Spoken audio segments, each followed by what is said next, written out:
ఈ వడియాల్ని ఎవరైనా తయారు చేయొచ్చు. చాలా సింపుల్. వంట రానోళ్ళు కూడా చాలా ఈజీగా చేస్తారు. ఇంత సింపుల్గా తయారయ్యే ఈ ఆలు వడియాల్ని ఎలా తయారు చేయాలో చూద్దాం. ముందుగా కావాల్సినది ఇలా కేజీ ఆలుగడ్డలు తీసుకున్నాను.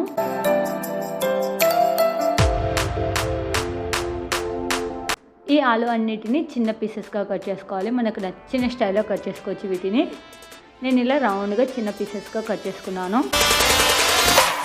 ఒక బౌల్ తీసుకొని కొన్ని వాటర్ యాడ్ చేస్తున్నాను. ఒక 3 కప్స్ వాటర్ బాగా హీట్ అవ్వాలి. హీట్ అయిన తర్వాత ఇందులో ఉప్పు యాడ్ చేస్తున్నాను రుచికి సరిపడినంత. ఇలా వాటర్ బాగా హీట్ అయి మరిగిన తర్వాత ముందుగా కట్ చేసి పెట్టుకున్న ఈ ఆలుగడ్డ ముక్కల్ని ఈ నీళ్ళల్లో యాడ్ చేయాలి. యాడ్ చేసి ఒక 2 టైమ్స్ ఇలా కలుపుకోవాలి. చూడండి, మొత్తాన్ని ఇలా మిక్స్ చేస్తున్నాను. ఈ ముక్క ఎక్కువసేపు ఉడకనవసరం లేదు. చాలా ఒక 5 మినిట్స్ ఉడికితే చాలు. ఎక్కువ కూడా ఏం అవసరం లేదు.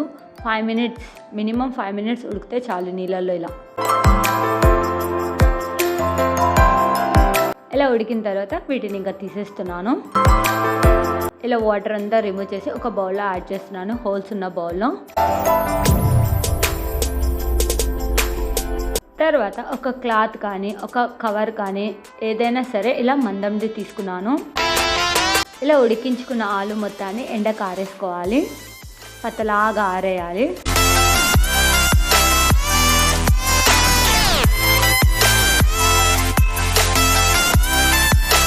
ఇలా మొత్తం ఆరేసుకోవాలి. చూడండి, ఇవి బాగా ఎండనివ్వాలి. 2-3 డేస్ 4 డేస్ అయినా సరే బాగా ఎండనివ్వాలి. ఇలా బాగా ఎండాలి. చూడండి, ఇవి ఆలు అవి బాగా ఎండితేనే మనకు ఆయిల్ అనేది మీద పడదు వేయించినప్పుడు. ఇలా బాగా ఎండిన తర్వాత గట్టిగా అయిన తర్వాత ప్యాన్ తీసుకొని డీప్ ఫ్రై సరిపడా ఆయిల్ వేసి ఆయిల్ బాగా హీట్ అవ్వాలి.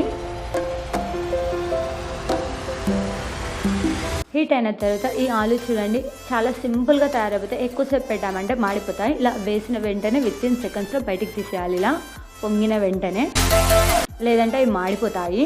ఈ ఆలు వడియాలు చాలా సింపుల్గా తయారైపోతాయి. ఇవి 1 ఇయర్ వరకు ఉంటాయి. ఇవి మనం చిప్స్ లాగా కూడా యూజ్ చేయొచ్చు.